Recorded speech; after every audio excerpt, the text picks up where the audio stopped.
ದೀಪಾವಳಿ ಯಾಕೆ ಆಚರಿಸ್ತಾರೆ ಗೊತ್ತಾ? ಅದಕ್ಕೆ 2 ಕಾರಣಗಳಿವೆ.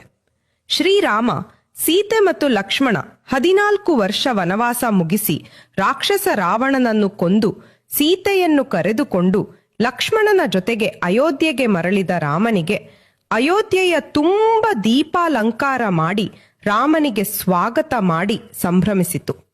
ಲಂಕೆಯಲ್ಲಿ ಕತ್ತಲು ತುಂಬಿದ ಸೀತೆಯ ಬಾಳು ಬೆಳಕಿನೆಡೆಗೆ ತಂದ ಶ್ರೀರಾಮ ಕತ್ತಲಿನಿಂದ ಬೆಳಕಿನೆಡೆಗೆ ನಡೆದ ಈ ಘಟನೆಯನ್ನು ದೀಪಾವಳಿ ಹಬ್ಬ ಆಚರಣೆ ಮಾಡುತ್ತಾರೆ. ಮತ್ತು ಶ್ರೀಕೃಷ್ಣನು 16,000 ಸ್ತ್ರೀಯರನ್ನು ಬಂಧನದಲ್ಲಿ ಇಟ್ಟುಕೊಂಡ ನರಕಾಸುರನನ್ನು ಕೊಂದು ಬಂಧನ ಮುಕ್ತಗೊಳಿಸಿದ ಆ ಹೆಣ್ಣು ಮಕ್ಕಳ ಕತ್ತಲಾಗಿದ್ದ ಬದುಕಿಗೆ ಬೆಳಕು ತಂದ ಶ್ರೀಕೃಷ್ಣನ ಸಾಹಸವನ್ನ ದೀಪ ಹಿಡಿದು ಸಂಭ್ರಮಾಚರಣೆ ಮಾಡಲಾಯಿತು.